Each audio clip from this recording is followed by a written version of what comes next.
জঙ্গলের মধ্যে একটা টুনি পাখি খুব সুন্দর একটা ঘর বানিয়েছিল তার একেবারে মনের মতন, কিন্তু সে জানতো না কি ভয়ঙ্কর বিপদ তার জন্য অপেক্ষা করছে।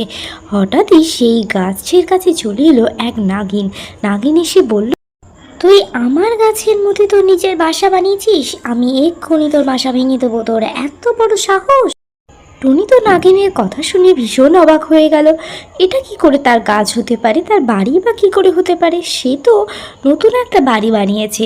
কিন্তু নাগিন তো তার কথা শোনার নয়। নাগিন কি করলো, তার ঘরটাকে সঙ্গে সঙ্গে মাটিতে আছাড় মেরে ফেলে দিল।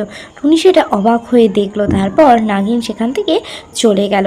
তারপর টুনি ঠিক করলো সে ওখানেই আবার বাড়ি বানাবে।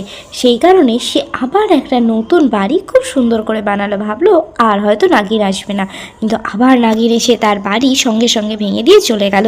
এবার টুনি ভীষণ কান্নাকাটি করতে লাগলো। তার খুব মন খারাপ, সে এত কষ্ট করে বাড়ি বানাচ্ছে আর নাগিন এসে ভেঙে দিয়ে যাচ্ছে। নাগিনের পছন্দ ছিল ওই গাছটাই। তারপর টুনি রাত্রিবেলা একটা নদীর ধারে গিয়ে কান্নাকাটি শুরু করলো। আর কাঁদতে কাঁদতে তার সেই কান্নার ডাক শুনে এক জলপরি ওখান থেকে চলে এলো। এসে তাকে জিজ্ঞাসা করলো কি হয়েছে। তখন টুনি তাকে সমস্ত ঘটনাটা খুলে বলল। তখন জলপরি বলল, যেখানে টুনি বাসা বেঁধেছিল সেই গাছটার কাছে যেন তাকে নিয়ে যায়। তারপরে টুনি তাকে গাছের কাছে নিয়ে এসে তো অবাক, দেখে সেখানে সেই নাগিনটা একটা সুন্দর ঘর বানিয়ে রয়েছে।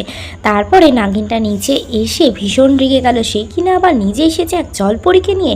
আর জলপরী সঙ্গে সঙ্গে নাগিনকে একটা জাদুর মাধ্যমে তাকে সেখান থেকে ভ্যানিশ করে দিল। আর টুনি সেটা দেখে খুব খুশি হয়ে গেল।